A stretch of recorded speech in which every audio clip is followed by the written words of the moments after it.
Sunday night in the ACC has a SoCon flavor today. Virginia Tech's Mike Young and Wake's Steve Forbes had some fun battles in the Southern Conference. Tonight, their teams square off at Lawrence Joel Coliseum. With Debbie Antonelli, I'm Anish Shroff, and Debbie, both coaches brought over a little help to the ACC. They brought a couple of good ones with them when they made their respective coaching changes. And for Virginia Tech, it's Keve Alumna. Keve Alumna is so talented inside. He gives them a presence on the interior. He can score, he can pass, he gets to the free throw line better than any other player in the ACC. And on the other side, Davion Williamson, you've got to keep him in front. He can split, he can get to the paint, he's a great finisher around the rim, he controls the tempo and pace for Wake Forest. He also has averaged 18 points in the last two, so he's got the hot hand, and he dominates the ball for Wake Forest. Williamson played for Forbes at ETSU. Aluma played for Mike Young at Wofford. Both are their team's respective leading scorers. Officials today, Lee Castle, Roger Ayers, and Kip Kissinger. And Virginia Tech wins the opening tip. It's a Hokies team that's 4-1 in the ACC, and they've already banked 3 wins against ranked opponents. Both these teams like to mix it up with their defense, but they love the man-to-man. And early on, you're going to watch Virginia Tech try to attack the interior of Wake Forest defense, Anish. They don't have a lot of depth up front for Wake Forest. Justin Mutt's able to draw the foul. It is on Odi Oguama, and Debbie, I think we're going to see Virginia Tech attacking inside quite a bit against this Wake team, where there just isn't much defense and presence down low. Now, don't be surprised if we don't see Steve Forbes get out of that man and play some zone tonight just to protect for foul trouble on the back row. And Radford poked in the eye as you see Steve Forbes sitting on 299 career wins. Wake has lost 4 in a row, but this is their 4th straight game against a ranked team. So Steve Forbes' introduction to the ACC, nothing short of an Iroquois gauntlet. Well, he's a grinder. He's a worker. He got the job late. He met his team late. They've been a 33-day pause with COVID protocols, so they're just working it out. And they've been in games, so Virginia Tech is well aware of how talented this Wake Forest team can be. They just haven't been able to put 40 minutes together. Darius Maddox in for Radford. Tyrese Radford coming off a double-double, taken to the locker room after getting poked in the eye. Looking at the starting lineup for Wake Forest. No Carter Witt. He rolled his ankle before Wednesday's loss to Louisville. Didn't play in that game. He's expected to play today, but not starting. So Jacoby Neath gets the start at point guard. Here's Isaiah Musius, team's 2nd leading scorer, contested shot, and fouled by Mutz. Well, they did everything right on that defensive possession. Good habits, high hands. Everyone checked their own. Nobody forced to over-rotate. You don't want to foul the jump shooter.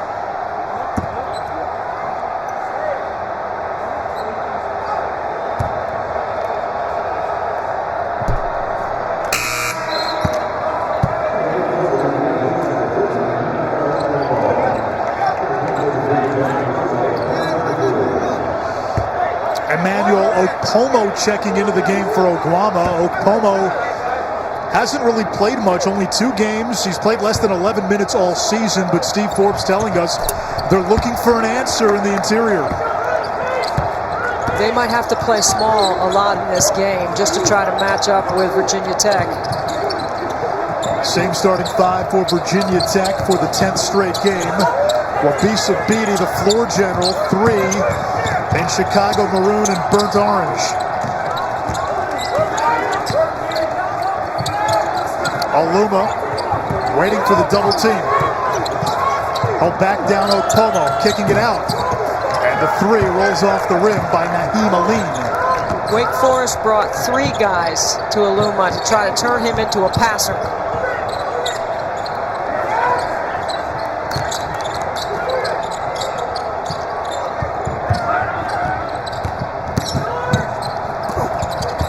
the drive, and it'll stay with Wake. Both coaches having to go deep into their benches early. Hunter Couture on the floor as well, number 0 for Virginia Tech, and he's an excellent three-point shooter.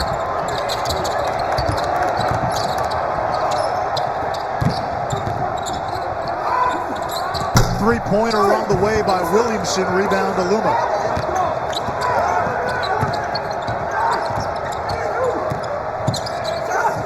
Beatty inside 15, and he gets the friendly bounce, and he's scoring from Wabisa Beatty as a bonus. Well, especially in the middle third where he has to be a threat. Otherwise, their ball screen offense isn't going to work. So for him to be able to get into the paint, those are the shots that he needs to take. And you won't see anybody rotate to help on any of his penetration. You have to force Beatty to make shots in the middle of the floor. Jonah Antonio, a rare two-point field goal attempt. And another foul, this one against Wake. Antonio had taken 38 shots prior. Only 2 previously were two-point attempts. As you look at Mike Young's coaching resume, second season in the ACC. And Debbie, when you look at his roster, it seems the pieces all fit. It's because he's a terrific teacher, and he builds relationships. He puts the pieces together well, and he absolutely loves being at Virginia Tech. He grew up 16 miles away from Blacksburg and attended Emory and Henry Division III school in Emory, Virginia. He was a pretty good point guard back then.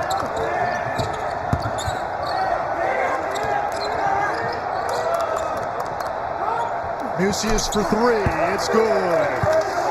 First field goal for Wake Forest and a good shot. Isaiah Mucius had been leading this team in scoring up until the last time out, only 4 points against Louisville Wednesday night.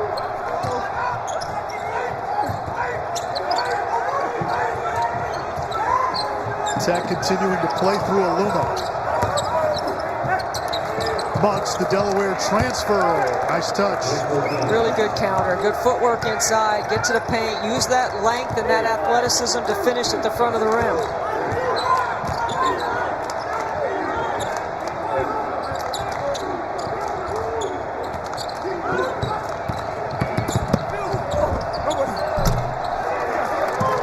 Tough off-balance shot by Davian Williamson, the junior who came over from East Tennessee State, where he played for Steve Forbes.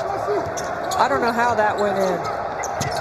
That is just an acrobatic finish around the rim, and he has to be a scorer for Wake Forest tonight. Beatty misfires from 3. They'll leave him open. Teams have been daring him to make that shot all season. Like we said earlier, we know Wake Forest and Steve Forbes loves to play man-to-man defense, but he's going to have to change it up a little bit tonight in this matchup with some front-line issues early in foul trouble.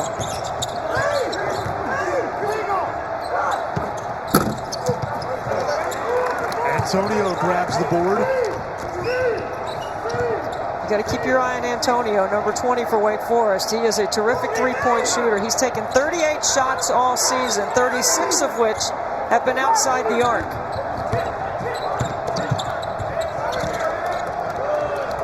Neath for 3, air ball. He has struggled. Boy, Aluma doing a really good job in that ball screen defense in the middle of the floor, making Williamson become a passer. Catch and shoot 3, not there for Aluma. And that brings us to our first immediate timeout. If you're going to knock off one of the top 20 teams in the country, you got to have some shots fall in, just like that. Davian Williamson with a bucket.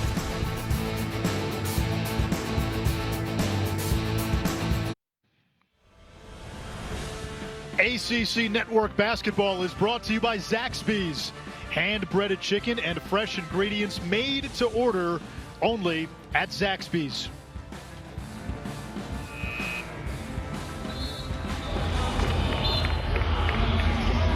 We mentioned at the top of the broadcast that Steve Forbes and Mike Young both came to the ACC from the SoCon.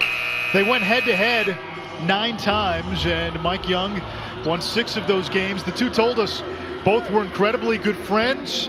In fact, Steve Forbes said, Mike Young was my best friend amongst all the coaches in the conference. There's a lot of mutual respect. And I think from around the nation, Debbie, A lot of people see these opportunities for Forbes and Young, and they say it's about time and well-deserved.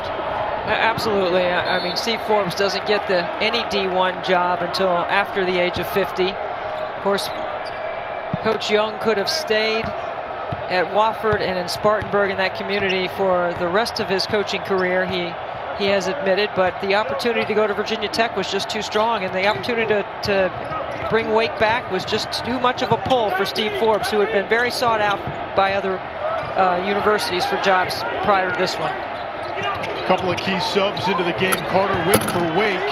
Jalen Cone, who right now is the 6th man of the year in the ACC for Virginia Tech. And that was John Ojiako for Virginia Tech. 6'10", 245 out of Lagos, Nigeria. Don't see much of him. Oh, and Carter Witt is on the floor for Wake Forest also with the ball right here. 6'4" point guard, a freshman who reclassified, who was in high school on December 18, and he's playing college basketball here in January of 2021.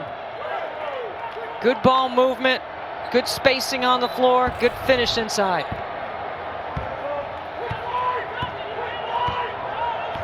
Tied at 6. This Wake Forest team, despite its 0-4 record in conference, Debbie, they have been in most of their league games. They had Virginia on the ropes. They were right there with Duke midway through the second half as the Hokies take the lead. And then Wednesday, down 12 at the half against Louisville. They make that a 1-point game before a long scoring drought did them in. Well, I think Steve Forbes has done an excellent job piecing together what he's been able to piece together. And again, that 33-day pause gets everyone out of rhythm. It gives other players an opportunity, and it certainly has given Carter Witt an opportunity to enroll early and be a factor for Wake Forest. I thought he played well in the Duke game. Jalen Johnson on the drive, the grad transfer from Tennessee, coming off an 11-point game against Louisville. This is just good ball movement right here and good help at the rim, although a foul called and Johnson will go to the free throw line.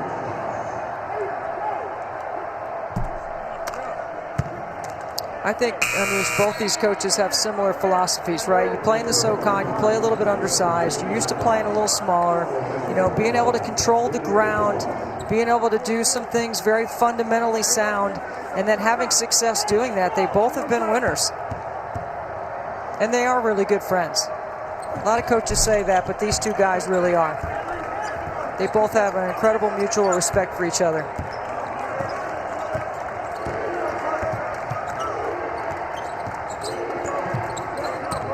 Virginia Tech coming off a win against Duke on Tuesday. Mike Krzyzewski awfully impressed with Tech's physicality as Cone turns it over. Williamson leading the pack and blocked from behind by Aluma.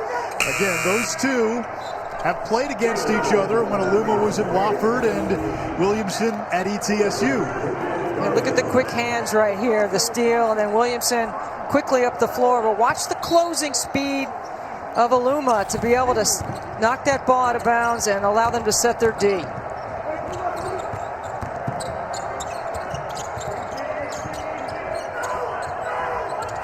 Oguama against Aluma. Nice move inside. Odi Oguama, the sophomore, and he is really their only true low post presence. I mean, look at the quickness on that first step to the baseline. Explosive with a one dribble. He's got to get a deep catch, though, to be a factor. If you push him up the lane, he's not as much of a threat. Hunter Couture is a threat from out there, a 47% three-point shooter. Yeah, 64% of the shots he takes are outside the arc, so you can't go under. You've got to chase and make him put it on the floor. Jump ball is the call. Possession arrow, Wake Forest.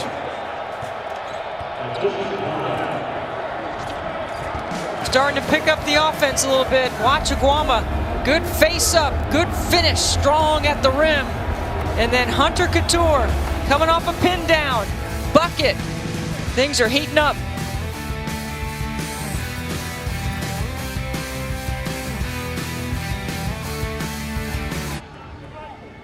Sunday night hoops in the ACC. Virginia Tech with an 11-9 lead on Wake Forest. We want to welcome those viewers who may have just switched over from playoff football.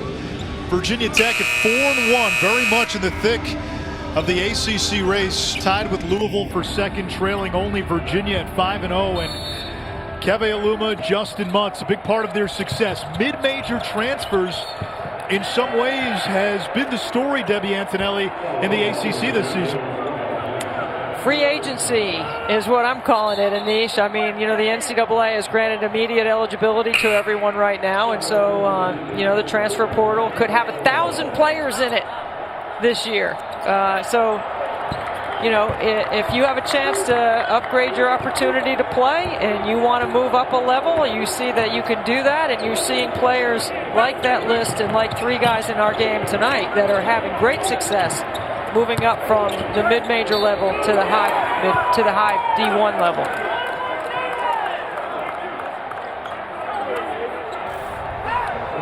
David Gasson to the free throw line. Chance to complete a 3-point play.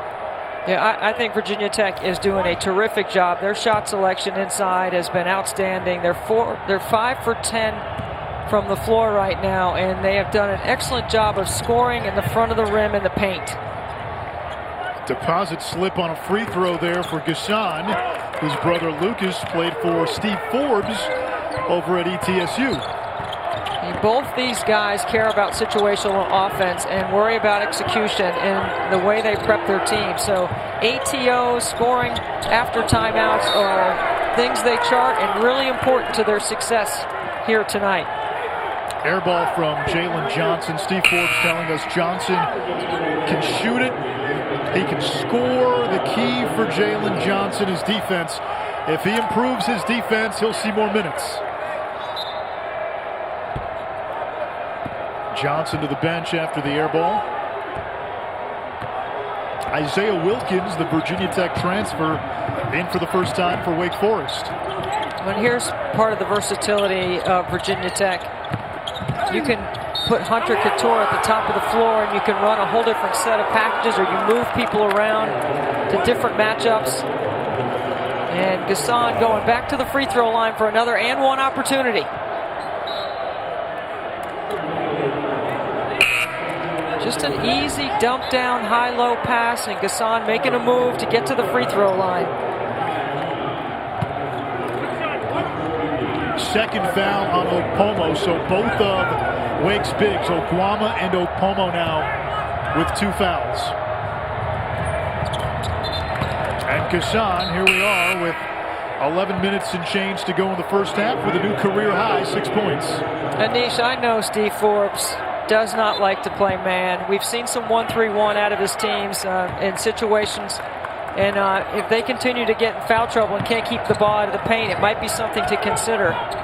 But I know he doesn't want to do it because that's not the way they play. With Ishmael Massoud, number 25, and Gray in for Wake, this is more of a 5-out approach now offensively.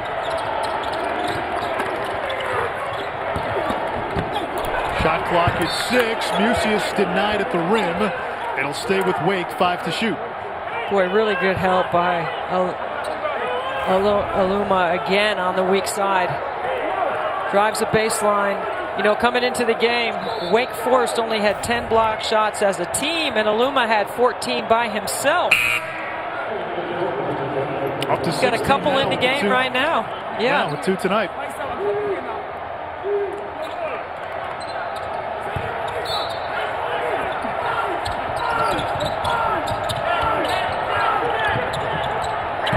Massoud engulfed in the corner. Only took a shot clock, second off the shot clock, so 4 to shoot. Stays with Wake. And Nish, as much as we talk about ATOs from an offensive perspective, this is a pretty good job defensively right here. Doing a good job with their situational defense and getting a stop. And that time they're going to call Beatty for the foul. It'll send Williamson to the line. So Beatty made the play previously and now called for the foul. And we talked to Coach Young about Beatty today. You should take a look at this right here. call it. He'll go to the line. I think he was behind the arc, which could be 3 free throws. But we was talking about Beatty and how valuable he is, and he might be the most important player he's had at Virginia Tech because of the culture, because he understands his role. He knows that he is not the greatest scoring threat and that teams play him a little differently, but he finds a way to engage the second level and get his teammates involved. And he's a willing passer, and there might not be a better on-ball defender in the ACC than Beatty. Yeah, and to give some more context to Mike Young's comments, he said, listen, Wasiba Beatty might be the most important player I've had when all is said and done and my time is done at Virginia Tech. I thought that was incredibly effusive praise.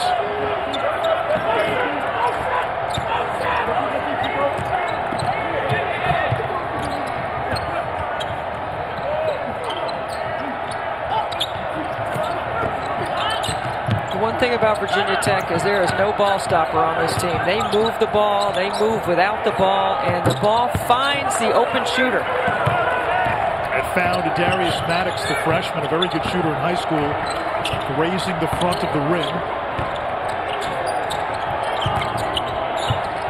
Long three by Massoud is good. Ismail Massoud at 17 last weekend in a game against Duke. That would be his 13th made three of the season. At 6'8", he likes to space up. He is more of a stretch than a hybrid four, if you will. You know, a stretch can shoot the three, plays in the pick and pop. A hybrid has to make more decisions with a ball in their hands.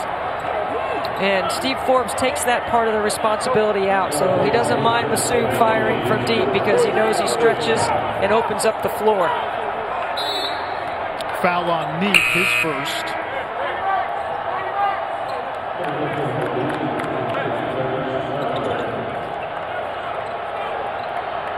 I had Wake Forest in their first game against Longwood, and they have improved significantly since then. I mean, it's tough to get a win in the ACC. This is a hard league. Pauline from the outside. Yeah, you think about what happened with Wake. They had 3 wins early in the year, the last one against Division II Catawba, and that was right after a layoff of more than a month because of COVID. And then what happens? You've got to jump right into ACC play. Especially with a new team, with a bunch of new players, and you're trying to get to know each other, and you set up a non-conference schedule so that you can work some things out. You know, so guys understand how hard it is to play, what game speed really is like, how to deal with foul trouble, all the situations that come inside a game. Pauline misses, but it's Radford the rebound. What makes Radford such a good rebounder at 6'1", 6'2"? Because he goes to the glass every time. There's guys that go, and there's guys that get back. He's a guy that goes to the board. Meanwhile, Aluma and Mutz building a wall in the paint, but Massoud pumps it in from the outside.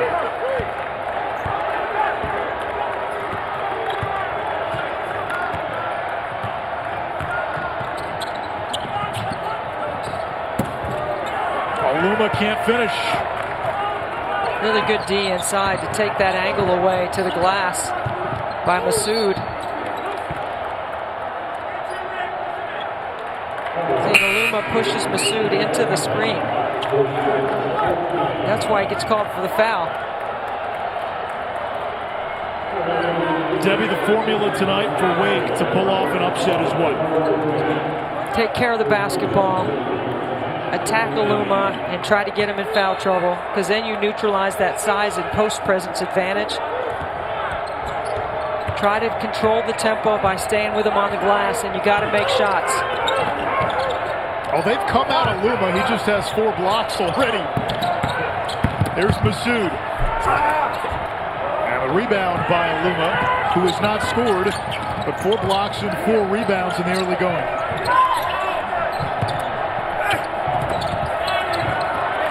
Still without a basket.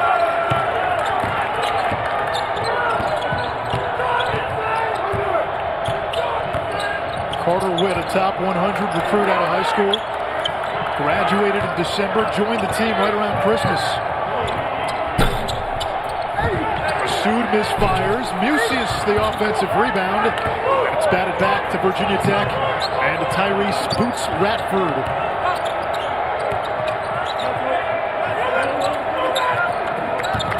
Radford coming off that big game against Duke where he had a double-double, 18 and 12. Coach Krzyzewski said he was the best player on the floor. In Tech's 3 big wins, Villanova, Clemson, and Duke, Radford has been huge. At 13 rebounds, 5 assists against Nova. Against Clemson, he was the guy down the stretch. Yeah. So you love guys that you don't have to run a play for to add value to your team, and that's Radford.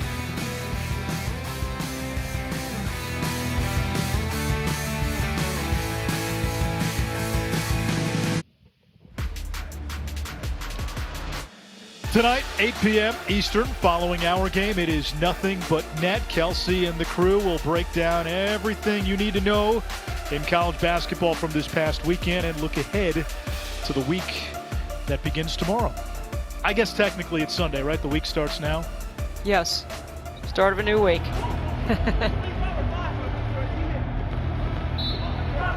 20-17, Virginia Tech on top in this topsy-turvy season with its Byzantine complexities. Is Virginia Tech a legitimate contender for an ACC crown?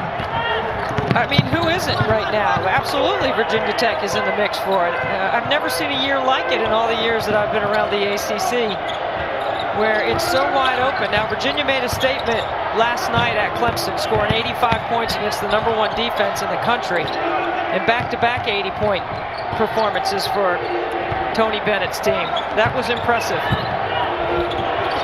But yes, Virginia Tech, here's the thing. They've got multiple ways they can play on both sides of the ball. You want to play a ball screen offense, they can do that. But they like to space and cut and shoot it.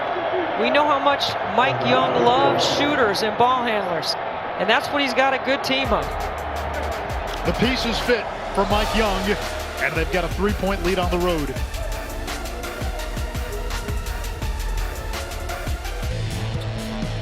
Well, it's become, dare I say it, a block party in Winston-Salem. Virginia Tech, Debbie, has 6 blocks already in this game. Wake has 10 all season. It's pretty amazing, and most of the blocks are to set their defense. They have been able to transition off of a few, but that's the way I like to see shots being blocked. Most of the shots, though, are being blocked on help defense or in transition. And so, and staying out of foul trouble is quite impressive for them to be able to have that number at this point in the game. Well, Wabisa Beatty has now fouled a 3-point shooter for the 2nd time tonight. It's his 2nd foul. Williamson at the free throw line for Wake Forest, where he's a 76% shooter. Well, if you're Beatty, you go over to Coach Young and you just go, my bad, Coach. I mean, that's a mental error that he typically doesn't make.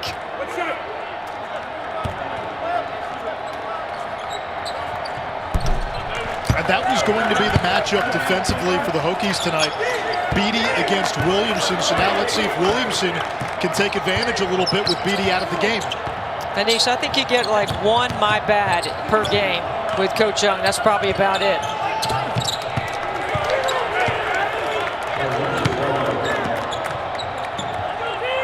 Radford with 4.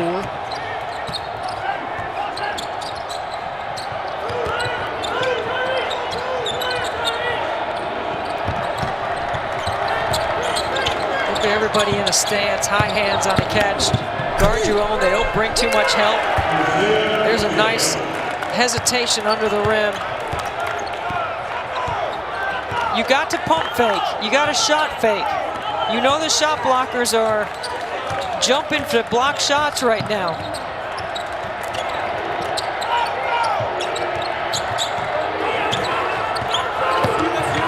Radford beating Antonio. You look at the elements they have. Aluma inside. When Cone is on, he's your sniper. At least one of them from the outside. And then Radford can win his one-on-one matchups. Well, and Radford off the bounce going left. You got to make him go to the right, and he needed help on that. Can't expect Witt to be able to stay in front of him. He's too quick.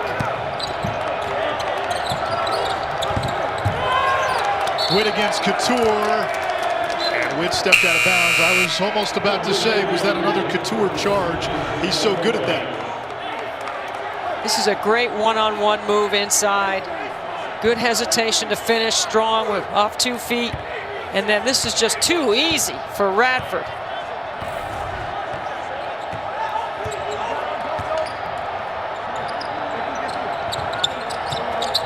Mutz, the Delaware transfer. And Mutz trying to go baseline, bumped by Musius. And that is 2 on the junior. The other thing, too, is I know Mike Young and his staff, they have the ability to chart a lot of different things. And sometimes you run some things just to see how they're going to defend it. Like right there, I'm watching Hunter Couture come off a pin down, and Carter Witt goes under. No, I wouldn't be surprised to see Mike Young come back with that because Couture has already hit a 3.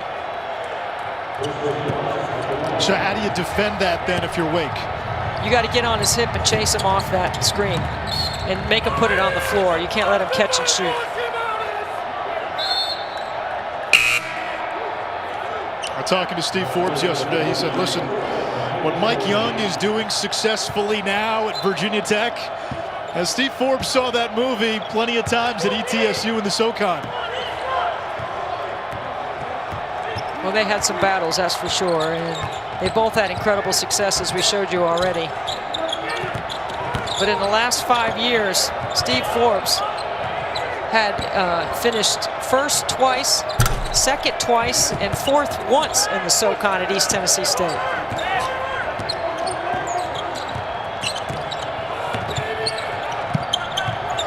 Aluma still without a point. Leading scorer for Virginia Tech. Couture's 3. Clanked a couple of times, no good. And Wake can now tie it with a 3. Witt's lob, it's turned over. Here comes Radford. A lean skip, intercepted. You got to make sure you can throw that skip to the corner, or you need to finish that one yourself. Pursued down the lane, lost it. Aluma had to take it away. Last touch off Jalen Johnson. Wake hanging in, looking for that first ACC win. Down 3 at home to 20th ranked Virginia Tech. Keve Aluma and Jalen Cone, Virginia Tech's top 2 scorers, averaging close to 29 a game this season, but no points tonight. Aluma 0 for 3 from the floor. He's got 6 rebounds and 4 blocks. And Cone hasn't taken a shot yet. He's got an assist and a turnover. So coming off this timeout, I wouldn't be surprised to see Aluma get a touch.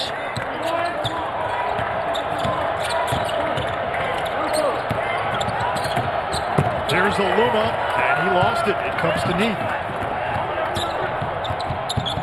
Well, they ran a play for him. He didn't catch the ball to finish. 3 turnovers for Keve Aluma. Williamson out of control, travel. Yeah, good defense that time by Cone. He got underneath that ball screen. He beat Williamson to the spot and forced him to turn it over.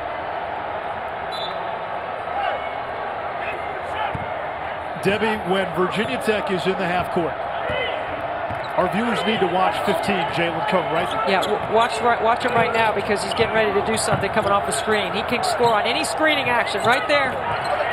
Oh, he's way off.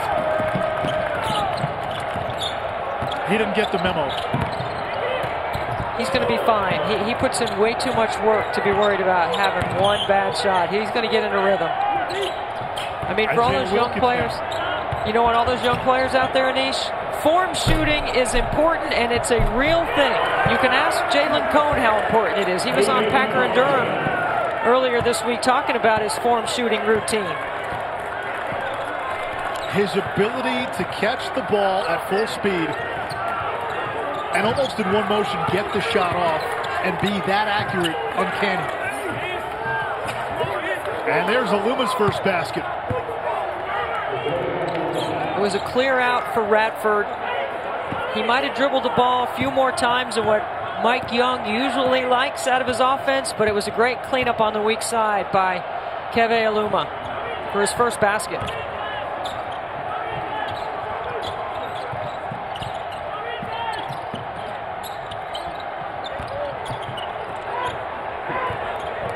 See, and Williamson, he knows that Cone is going under. Now, don't be surprised if you don't see him look to pull a quick trigger off a ball screen. Mashoud, air ball.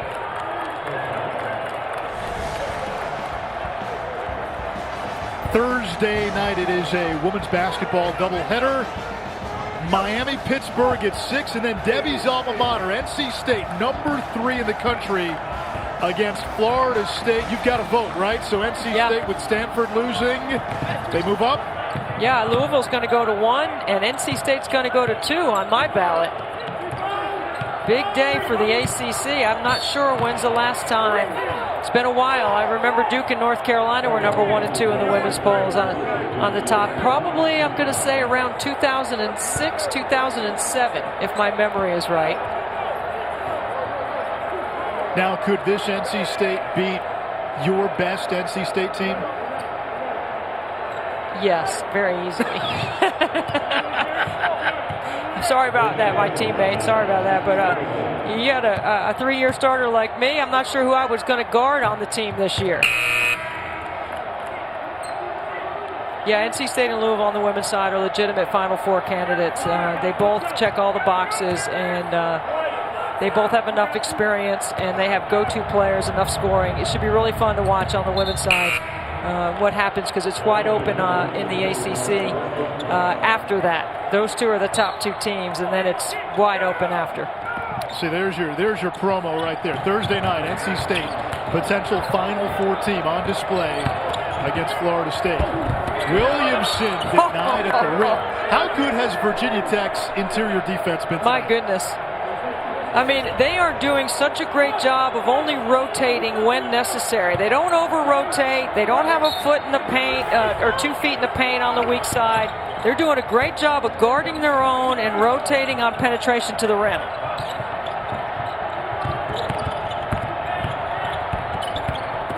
See, no one brings help there. Down Couture. And again, Couture all through the shot. You know what, Anish, we spend a lot of time, you and me, because we love offense, right? So I see the game through an offensive lens. But I'm telling you right now, the defensive job has been very solid by Virginia Tech. Good habits, don't overhelp, not over-rotating, not past the midline on the weak side. After the game against Duke the other night, Mike Krzyzewski complimented this Virginia Tech team, said, hey, physically, they beat us up. This may look like a finesse team at times. It's not. Johnson to Williamson. Despite the defensive prowess of Virginia Tech, still just a 5-point game. I think Couture got a piece of that. There's Tech's defense again. Final ticks. Here comes Cone. Off balance, Aline, and he will shoot 2.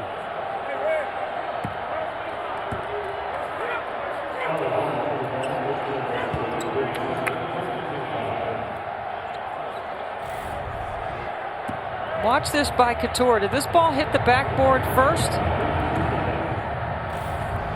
That's a block by Couture. Yeah, that's another big-time block. So here's the number now.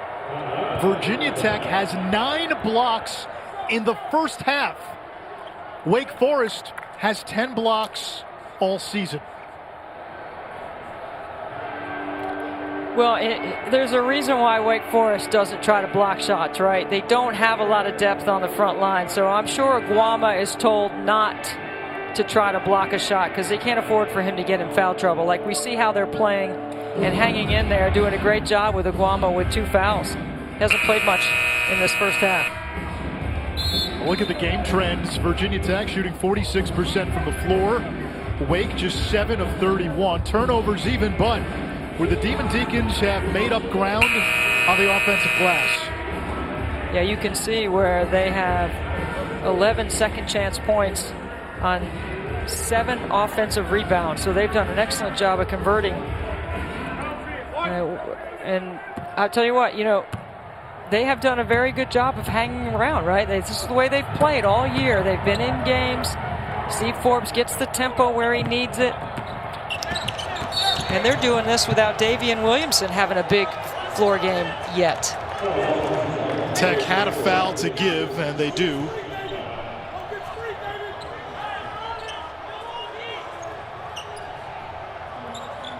Williamson just 1 of 7. Does have 4 made free throws. Final seconds, Williamson hoists it up.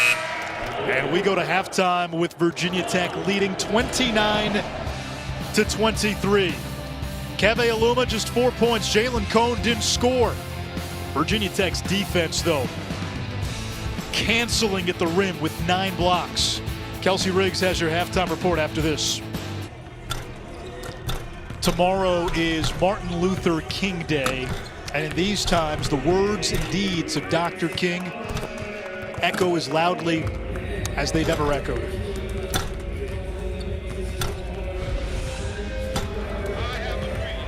The ultimate measure of man is not where he stands in moments of comfort and convenience, but where he stands the times of challenge and controversy. His words unite us. The game drives us. United we fall.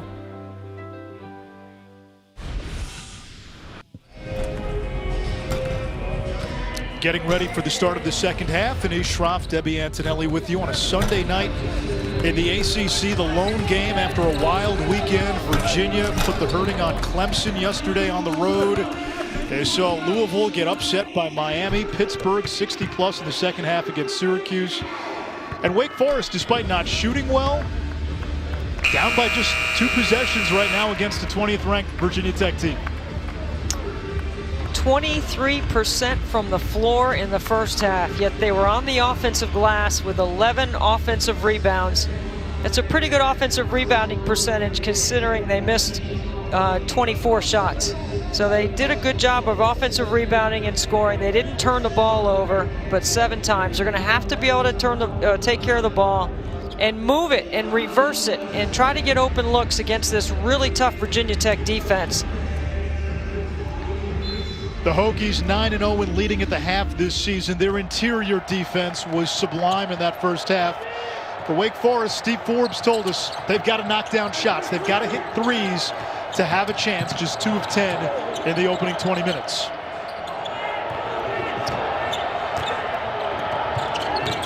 You get back to your starting lineup, to your natural rotation if you're Wake Forest, and Antonio left it short. Try to get the right guys taking shots here. You were in such a different rotation in the first half that your rhythm was off offensively. Let's see if you can get your rhythm going here in the second. Let's see if they can get Aluma going. They go right to him, and he misses, followed his shot. It'll stay with Virginia Tech. Now, what's the big adjustment for Virginia Tech offensively in this half? Well, you saw right there an ISO for Aluma trying to get him going offensively. Mike Young has everything in his playbook to be able to draw up and to create matchup issues. And let's see if he can get him going and see if he can get well, that's just a bad pass from the high-low. You see they're trying to get Aluma going, and then see if they can get Cone going when he comes in the game. Aluma and Cone, the 2 leading scorers for Tech. 1 of 6 from the field, 4 points, all of them scored by Aluma.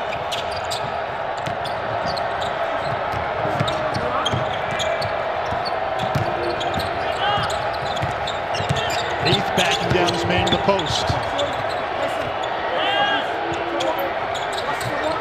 10 to shoot.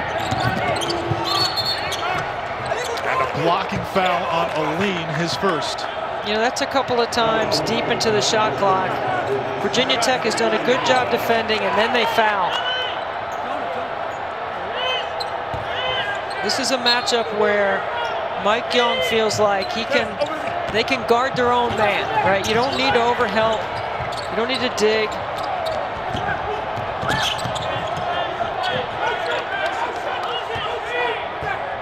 Last foul actually on Mutz, his second. Right back to Aluma. Had the matchup on Antonio with Musius coming to help.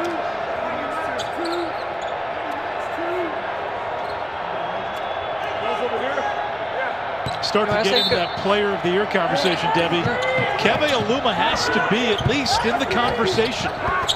Well, I think he's still adjusting to be on the top of everybody's scouting report, right? He's the guy that they key on. They bring the best double.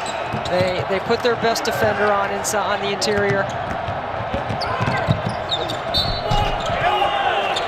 strong to the basket, Tyrese Radford. Well, Radford coming downhill off that turnover and doing a great job of pushing and attacking. He sees right there, Neath is backing up the whole time. He's in the restricted area. Nice take by Radford. Radford last year against Wake, 21 points, 13 rebounds, and 4 steals. A year ago, he was ranked in the top 20 nationally in offensive efficiency.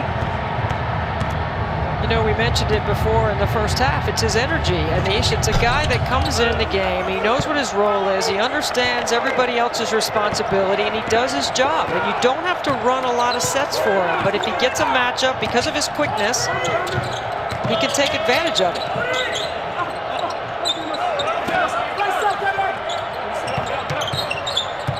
Okwama going at Aluma. And gets the roll.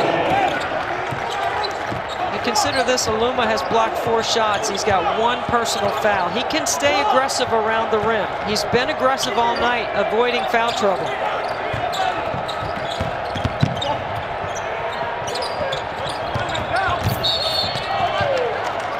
Beatty bumped on the drive.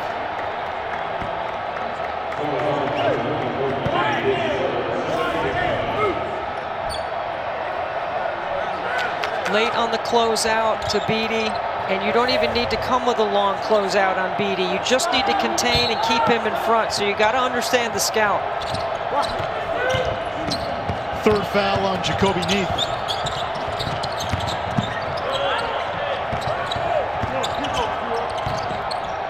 Good ball movement here by Virginia Tech until that. The one thing about Mutt's game and studying him and watching him, he doesn't always dribble with a purpose. You know, sometimes he dribbles right beside him. He never goes anywhere with the bounce. And like that example right there, he put the ball down for no reason to make a pass. What he needs to do is dribble with a purpose and look to attack. That's when you want to, in the quarter court, take advantage of putting the ball on the deck. And Mutz gets a seat on the bench as David Gasson, the freshman, checks in. Carter Witt in there for Wake Forest. Aluma defending Okwama well, but only Okwama dipping into that vast wardrobe of low post moves. Well, he played single-digit minutes in the first half, right? And he goes to that go-to over that left shoulder.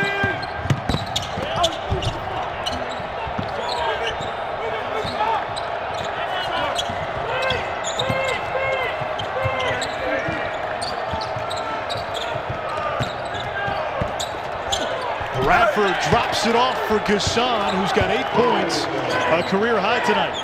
What a great play by Radford to be able to keep his game enough under control on that penetration to drop it off.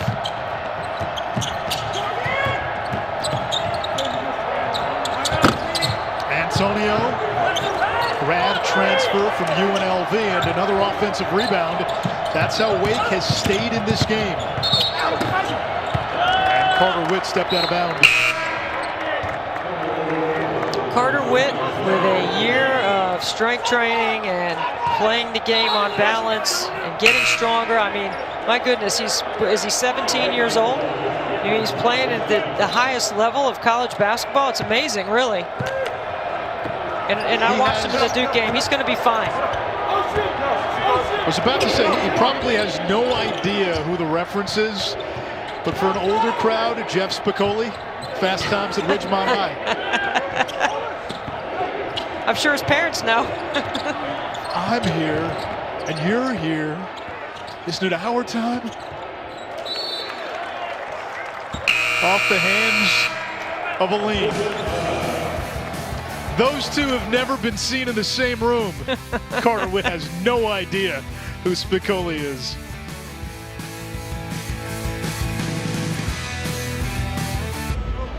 There are some artists in the halls of Wake Forest basketball, men's and women's. On the women's side, Anaya Horde, who plays for the Wake women's team, this is a portrait of Chris Paul that she sketched. And Chris Paul saw it and gave her some Instagram love. I mean, that's impressive, Debbie. It's amazing. what she was able to do. And Jalen Johnson, we know, is also an artist on the Wake Forest men's team. Both Anaya and Jalen actually went to the same high school, High Point Wesleyan Christian, taught by Sandy Bohan and Vicky Luther. So the art teachers at High Point Wesleyan Christian certainly helped to develop and cultivate that talent. But if you've seen Jalen Johnson's work, he did a portrait of Kobe Bryant, which has gotten a lot of attention, especially in this past year. And he and Anaya Horde certainly with a special talent. Isaiah Wilkins against his former team. Well, Virginia Tech's got to tighten up their handle. They've been too loose with the basketball here in the second half, and that turnover results in a 3 to make this a one-possession game. Wilkins had been scoreless in 3 of Wake's 4 ACC games this year.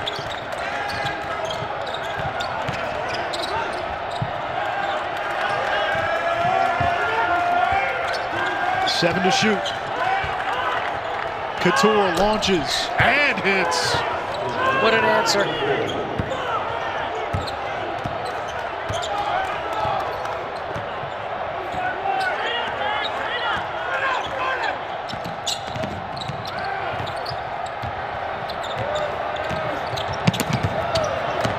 Witt turns it over, ill-advised pass. Numbers for Tech. Here's Cone, catch and shoot. Off the rim, offensive rebound, Virginia Tech. Who else? Cleaning it up, Tyrese Radford. His energy, his hustle, his extra effort plays. 11 points, 3 rebounds, a couple of steals tonight. Oguama kicks it out to Williamson, back iron.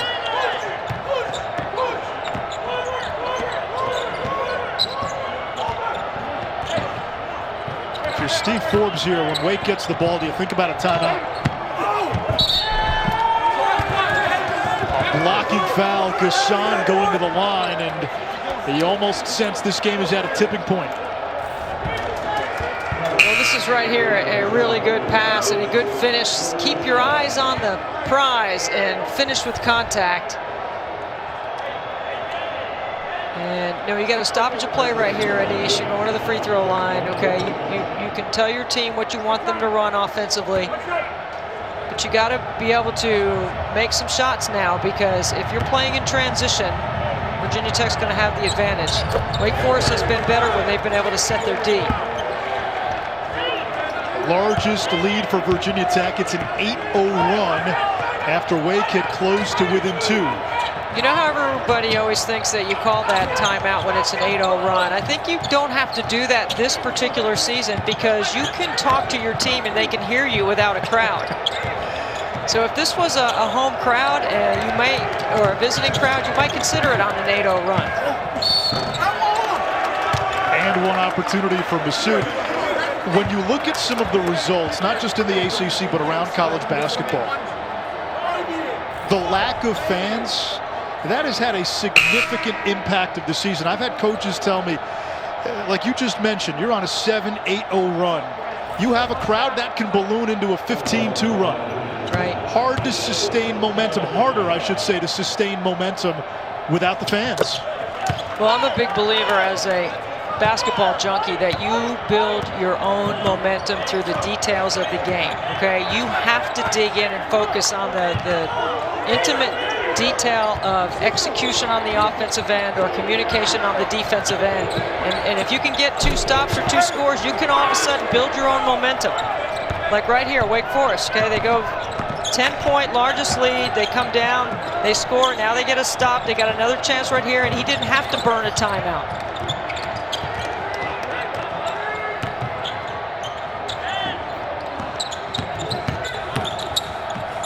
Witt looking for some room. Can't get the bounce.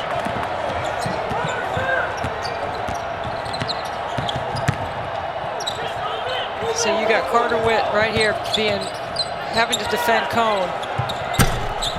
Mutz all alone. Look at Tyrese Radford. You got to love the way he plays. I mean, he stands out because he gives effort every time, and is a great teammate to play with because of that. nicknamed Boots. I tell you what, every coach in the ACC would want to coach have a guy like that on their team. Coach K thought he was the best player on the floor when Virginia Tech beat Duke Wednesday. Okpolo down low. Really Freshman solid. out of Jackson, Mississippi with a 7'7" wingspan.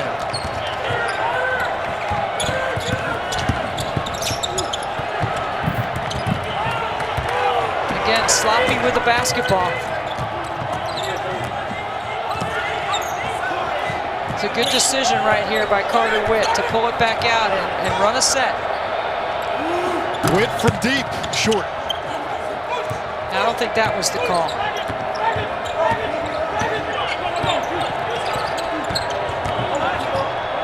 Cone dribbles into the switch. Radford against Williamson. Mutts down low, doubled. Didn't have the angle. And it comes to Masood. Williamson up ahead, and Wilkins fouled. Virginia Tech built a 10-point lead. Wake Forest refusing to go away.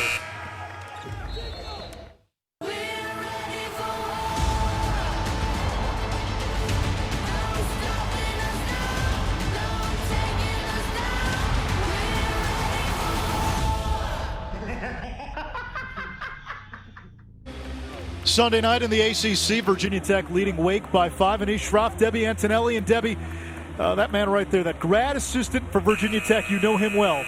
I do know him well. He's a kid that used to shoot hoops on my goal in my driveway with my boys. He's hung out with the Antonelli boys before from Mount Pleasant, South Carolina. Graduate student at Virginia Tech, walk-on at Wofford, and Coach Young brought him along. He is a great young coach.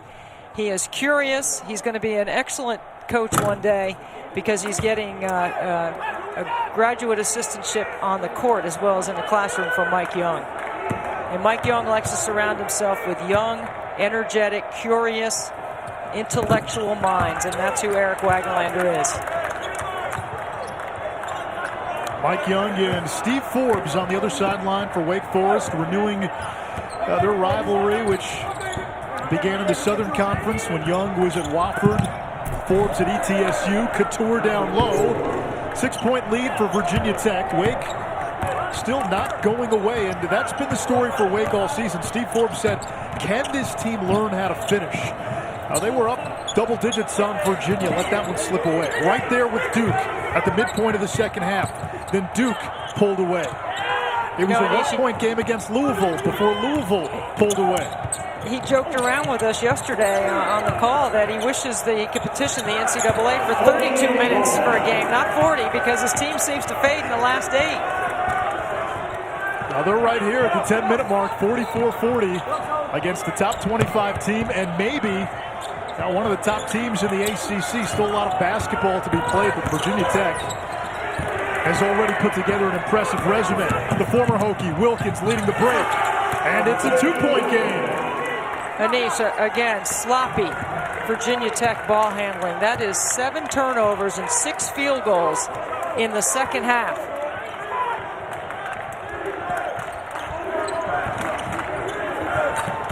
Duke and Pittsburgh Tuesday on ESPN.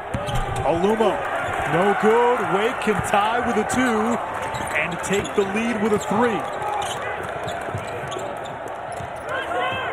Oguama has been a really physical force inside defending Aluma, and here he is attacking Aluma on the defensive end. It'll stay with Wake. Watch this live ball steal turnover, just rips it right out of Beatty's hands. Good finish at the rim by Isaiah Wilkins, giving one back to the Hokies after his time there.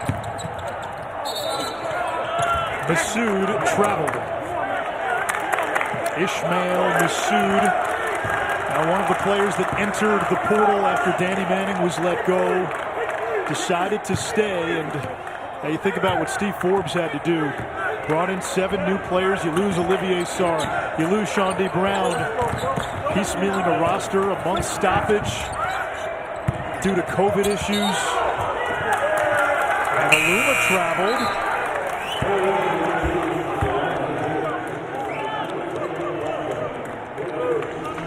Women's doubleheader Thursday night on the ACC Network. It's Pittsburgh and Miami at 6, NC State and Florida State at 8 p.m. Debbie, your Wolfpack, number 3 team in the nation. That 3 could be a 2 by the time we get to Thursday, though. It's going to be a 2 on my ballot, and Louisville's going to be a 1 because Stanford, the Cardinal, lost today. That's the number 1 team. So the ACC is going to have the number 1 and the number 2 teams on top of the poll, I believe. And South Carolina will probably be number 3. Good hoops in the region. How about on the men's side, where if you look at bracketology, and I know it's early, Joe Lunardi doesn't truly, come out of hibernation until February. But to see a Virginia team, which is 5-0 right now, on the 7 line, Clemson, which was leading the pack in the ACC, the highest ranked team, they were 4. You just don't see that often in this league. Yeah. Well, Clemson was the highest ranked team in the ACC. That's only the 2nd time that's ever happened. And that might change. Virginia is probably going to move up. And let's see what happens here. Virginia Tech right here with a tie game inside 8. This puts a lot of pressure on Virginia Tech and allows Wake Forest to play freely. And they've done a terrific job defensively turning Virginia Tech over in the second half. 5 to shoot. Gasson knocks it down.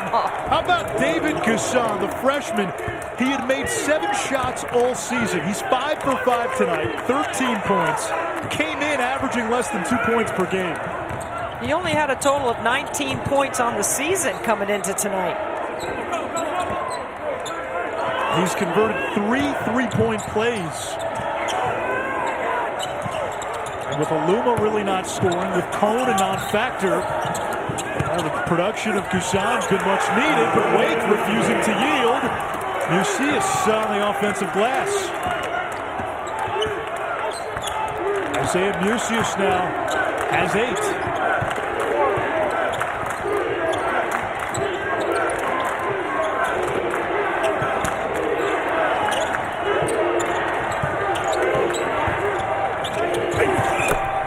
Radford hits. He's got 13.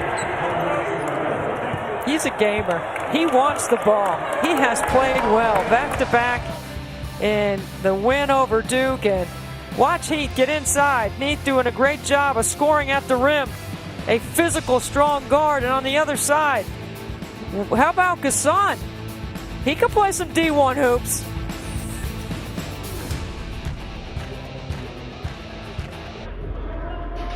Virginia Tech's top 2 scorers, Keve Aluma and Jalen Cone, a combined 1 for 9.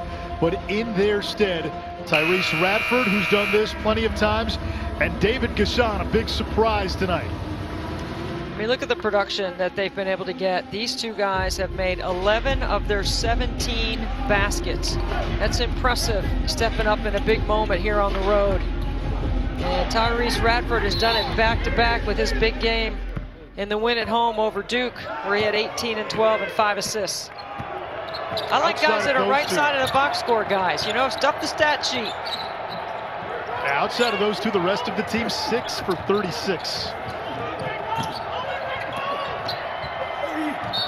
Good position down low, and Oguama missed a chance to tie, but he'll get another shot at the free throw line.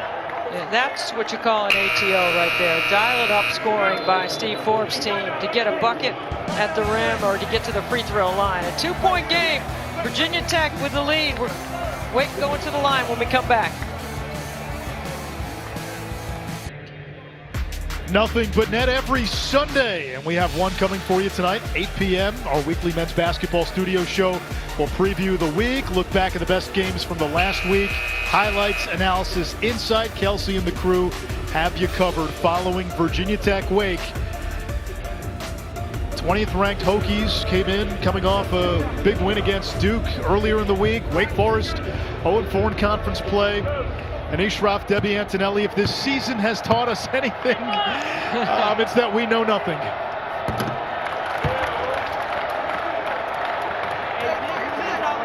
we know there's great balance. We know that there's unpredictability. We saw a big day yesterday in the ACC. Virginia with that huge win over Clemson. Florida State doing a great job of winning 20 straight ACC games at home, taking down the heels. And then, of course, Isaiah Wong, who's been leading Miami in scoring with an upset over Louisville. And Miami playing shorthanded, down 3 starters, got that win. And Justin Champagnie, a triumphant return for Pitt. 48-47. And now Virginia Tech with a chance to tack on to that lead at the line. It's Radford. We talked about it earlier in the 3 biggest wins of the season for the Hokies. 23 in Chicago Maroon and Burnt Orange. Has filled up the stat sheet, and he has had a big hand in all 3 of those wins. Nova, Clemson, and Duke. Yeah, we were talking about him in the break, and it's not a surprise to see coming off the timeout that Mike Young would run a set for him because he has been the most active of all players on the floor on both sides of the ball. A game high 14 for Radford. It's a 2-point game.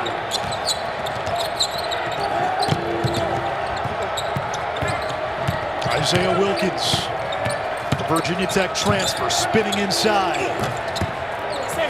Rebound Aluma, who has not scored much, but has been there defensively. Really good defense that possession. Back door. Beatty down the lane. It's not there. The rebound to Neath.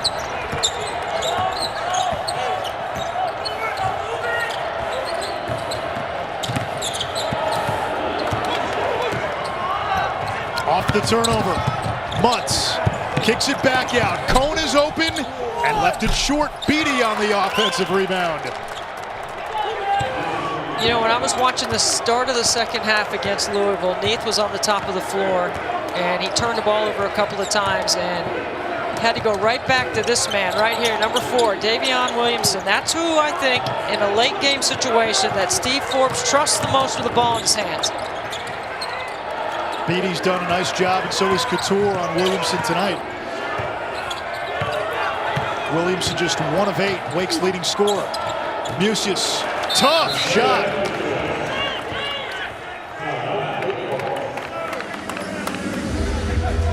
A team high 10 for Isaiah Musius, the junior.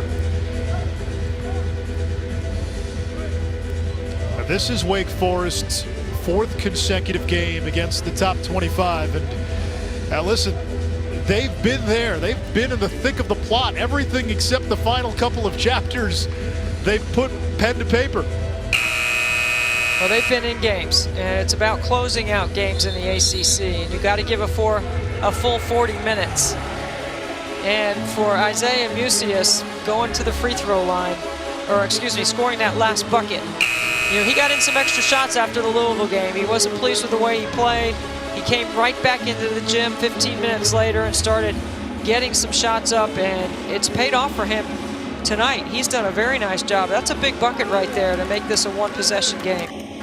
And I like Steve Forbes. This is why you don't call the timeout before on an 8-0 run. You use it now because you know you're going to get the under 4 media timeout. So now you're starting to play the game in segments and having your young team understand what you want them to do. Wake has not led since the 12.5 mark of the first half. Couture, catch and shoot. It's good. His 3rd 3 of the game. He's got 11. Well, he's playing off that flare screen on the weak side, that Aluma set. So Aluma still doing other things that are really important detail things in the offense, even though he's not scoring.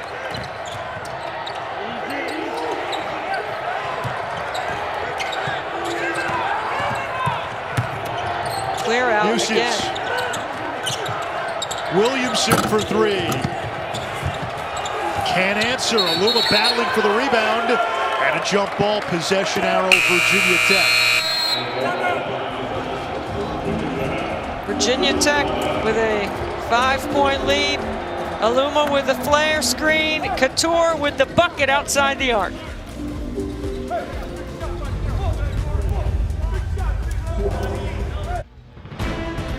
Tomorrow, 7 Eastern, right here on ACCN and the app. Our next ACC Traditions features Pittsburgh. Send it in. It's an in-depth look into the history of the Panthers, all the greatest teams, players, coaches. I would imagine there's got to be a Jerome Lane highlight or 7. I was going to say, you forgot Jerome on the end of that. Jerome Lane, Charles Smith. I guess Pitt's traditions, right? You have to go back to the old Big East days. Absolutely. But I think Jeff Capel's building his own traditions right now with a 3-1 team in the league right now. And Justin Champagny, who's in the conversation for Player of the Year. In this game, Virginia Tech looking to go to 5-1. They've only done that once before as an ACC member. Wake looking for its first ACC win of the season. They've been close the last 3 times out before having the game slip away, all against ranked teams. Shot clock at 3. Radford pulls up. Aluma the offensive rebound, has it knocked away, and he's fouled. That's a good foul right there by Mucius. You got to commit that foul, make him earn it at the line. He struggled from the floor. That's a really smart basketball play because he gets beat on a foot fight inside for a 50-50 rebound. He had no choice. He had to foul him there. Make him earn it. A 67% free throw shooter. Aluma with 5 points. He's Virginia Tech's leading scorer, almost 16 a game. He scored in double figures in 7 straight, 1 out of 2. See, that's still a good foul. 2-possession game.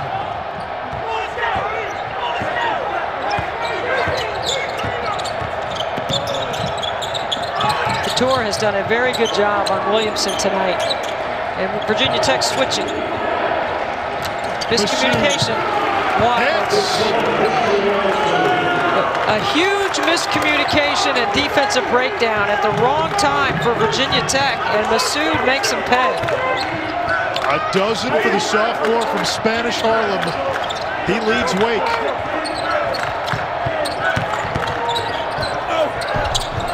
Couture, he's got 13. Yeah, he plays off that pin down. He usually comes off that for a 3, but he knows he's got Williamson on him, and he's a bigger, stronger, tougher guy than Williamson. He can take him to the block. I'll tell you what, he likes Sundays. In the 3 Sunday games this season, 15 against Notre Dame, 13 against South Florida, 13 against Wake. Neath doesn't go. No, that's not the right shot. Neath has made 1 3 all season.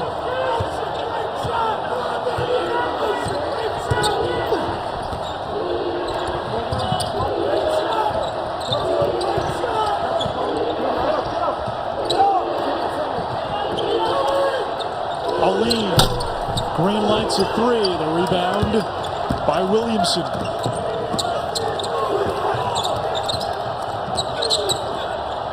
I like that middle screen and roll, but I think you got to set it a little bit higher to give Williamson some space to get by. Neath, tornadoes inside. The tap's not there. Off the scramble. It belongs to Wake Forest. Last touch, Virginia Tech. I'll tell you what, Steve Forbes and Mike Young have both worked up a lather on the sideline. They are both getting after it. The game in the balance, they're grinding it out, possession by possession. They faced off 9 times against each other in the SoCon. In 2019, Young's last season in the league, they played 3 times. Williamson for 3, and it's a 2-point game as we come up on a minute to play. That's who you trust, and that's who you want taking those shots late in the game.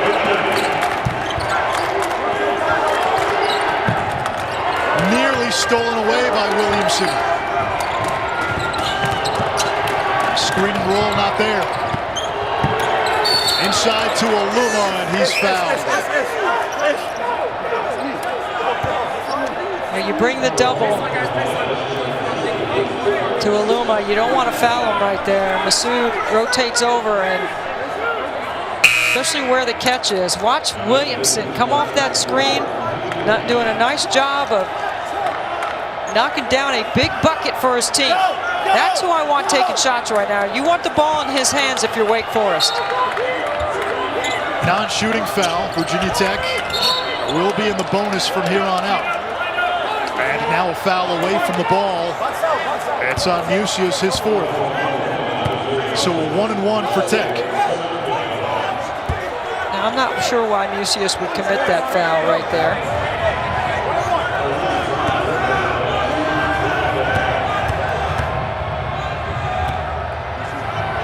Radford, a 70% free throw shooter, gets the first.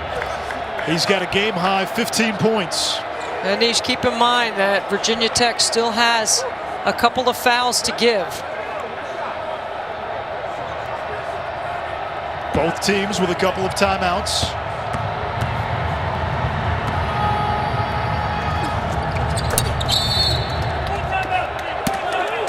And a timeout by Steve Forbes. Two-possession game. 45 seconds to go.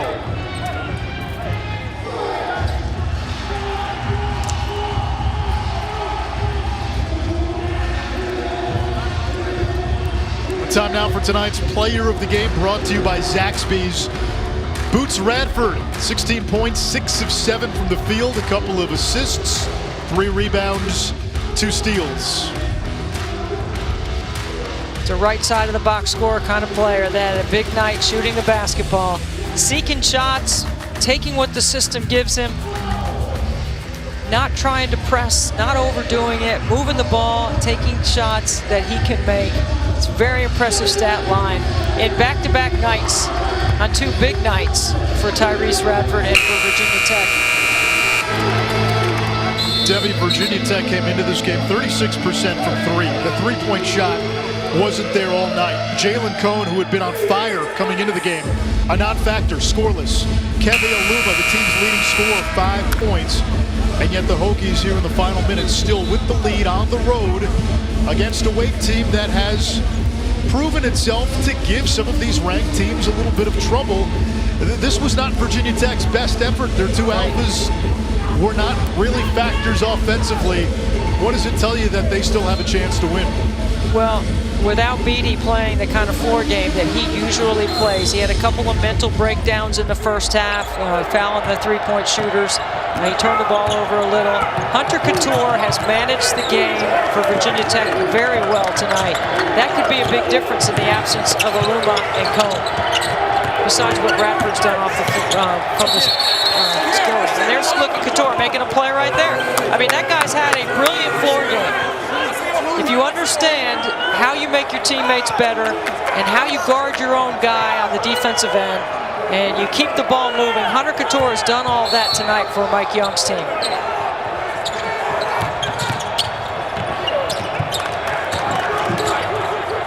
Wake doesn't need a 3. Williamson kicks to the corner. They'll try a 3. It's not there. Rebound by Radford. You got a foul. And they do. And that is 5 on Musius, so his night is done. Here's what I'm going to say about Wake Forest. And Steve Forbes is trying to figure it out with a new group of guys, and that huge pause in the middle of the season with 33 days because of COVID and protocols. He's a grinder. He's a worker. He's a hustler. He's tough. Okay, his team plays like that. Now they got to figure out how to close out these games. And a couple of possessions, every one of their losses, there's a couple of possessions each game. There's a stretch where they go back-to-back, and they just a few minutes where it costs them the game. And when you look at their upcoming schedule, they've got plenty of time to fix it. It is fixable for them because of how hard they play. That North Carolina game actually moved up from 9 p.m. to 7 p.m. because NC State Virginia has been postponed. On the flip side, if Virginia Tech pulls away here, and it looks like they're going to, Tech's got BC and then on the road against a Syracuse team that really hasn't shown much interest in defense, and then at Notre Dame. I might give a couple of, Sorry, I'm sorry, Anish. I was just like 2 dribbles and foul. And that's what they were going to do. They had 1 to give. They have 1 more to give. What I was saying, Debbie, hey, January 30th, could we be seeing a Virginia Tech team that's 8-1 in conference taking on Virginia and maybe the game of the year in the ACC? It's a lot to look forward to, right? But I think if you're Mike Young, you figured out a way to win on the road, and it wasn't pretty, and you got a lot of pieces that played their role. It's got to make you feel good about the total team effort and about validating what you do and how you do it. But I think they might get one more foul here if there's 2 dribbles and it's not in the scoring area. Because you don't want to give up any threes.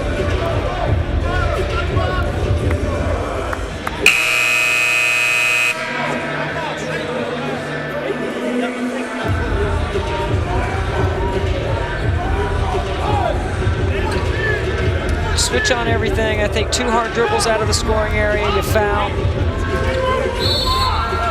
Make them catch the ball going away from the basket. Williamson hits the 3. No, he stepped out of bounds. Oh, an acrobatic 3-point shot in the shot corner, but Williamson was out of bounds. Boy, I love the play call. Look at this right here. Yes, he's out of bounds, but I love the play call because you inbound the ball below the free throw line where you know that Virginia Tech can't foul. And you get a great look.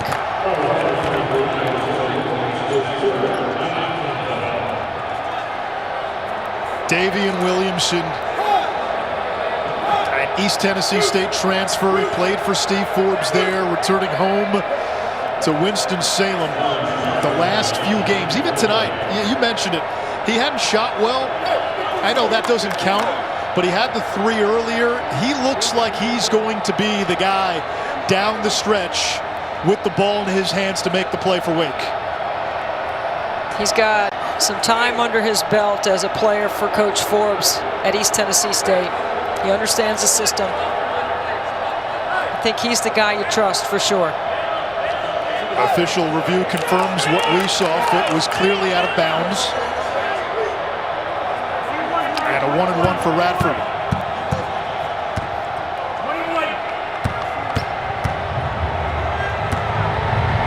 9/10 of a second added. And now Yeah, they were Radford looking, free throw away from 20 points. They were looking at the clock for time. You can't look at the clock to see if he stepped out of bounds.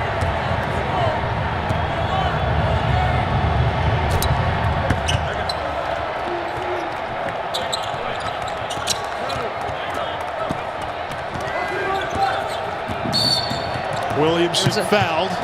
Last foul to give by Virginia Tech.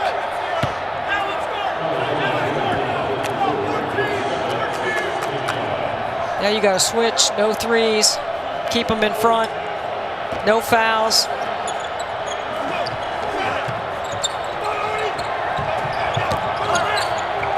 Neath for 3. It's good. Just his second 3 of the season, 63-58. 5.7 left, another timeout.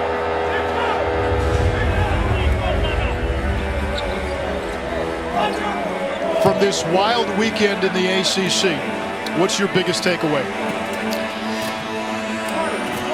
My biggest takeaway is Virginia scoring 80 and 85 points. And those 85 against Clemson, the best defense in the nation, depending on what metrics you use to look at it. But it's a little bit surprising that Clemson at home would play that poorly. But Virginia was red hot. I mean, they shot 60% from the floor. They made 15 threes by 6 different players. They did a fantastic job going 80 points against Notre Dame, 85 against Clemson. So I think they're starting to put it together. And I'm really interested in Miami. And I say that because you don't see them on this graphic right here, but they're going to get healthy. And they have pointed to this group of players since last year that this was going to be a year for them. They've got they're 2-5. They've been in every game but a couple. And I like their chances to make a run. And then, of course, NC State, as soon as they can get out of protocols, they've been in it for a while, and see if they can get it together. Their 2 young guards, Shaquille Moore and Cam Hayes, have been better than advertised. They can play. I'm with you on Virginia, though. I'm with you on Virginia. That seems to be a team where they're finally starting to play like we thought they would.